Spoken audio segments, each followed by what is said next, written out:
Well, first of all, you're quite right. This is an amazing space. It's one of Bath's hidden gems, and what we're looking to do with this area of the Undercross and the vaults under the Guildhall and Market is to look and see about putting this into two high-class quality restaurants. But do we have a bit of a problem as far as access is concerned? We do, we certainly do, because obviously anything that's built to modern standards has to be fully accessible for all possible clients.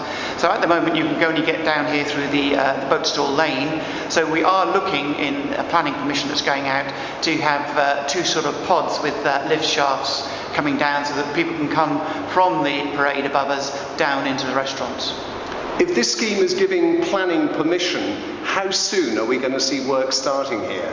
We could certainly have work going on before Christmas. In fact, it could be going on as early as the autumn. We've already gone out to tender. We've got a very interested person that wants to look about developing both sites for us as a developer, which we then sell on to restaurant chains. We're right beside the River Avon here, a river that looks wonderful in the summer but tends to flood in the winter when it's raining a lot. Yeah. What about the flooding issue? Well, where you're standing at the moment is a full half a metre higher than the outside balustrade where the water gets to. So we think that actually under the current flood rules and the flood predictions that this is outside the flood zone.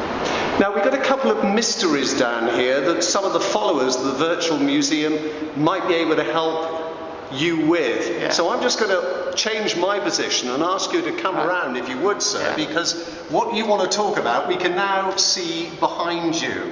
What are we looking at over there? Right, well, in World War II, as with much property, this was part of the war effort. And so it's not only that we had hospitals in places like the Roman baths, but down here we had a vehicle repair pit. And what you see behind me is a vehicle repair pit where many Land Rovers and other vehicles used to come down Boatstall Lane, drive along this passageway and then be repaired there. The problem is we've got no evidence of this, so if any of your viewers have either got pictures or were actually repair people that worked at this pit, we would be really delighted to hear some of your memories before it gets converted into its new lease of life.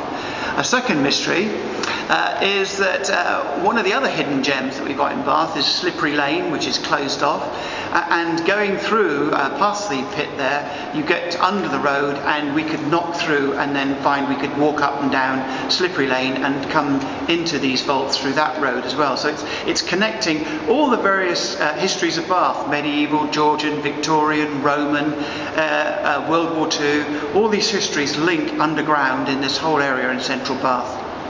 And in a way, you're making heritage earn a living here. We think that's an important part. My cabinet has given very clear instructions to officers of the council that we need to look at all our assets and we want to make best use of those assets. We think this asset can be turned into something that generates life by the riverbank and also generates a revenue for the council, which helps everyone with their council tax bills.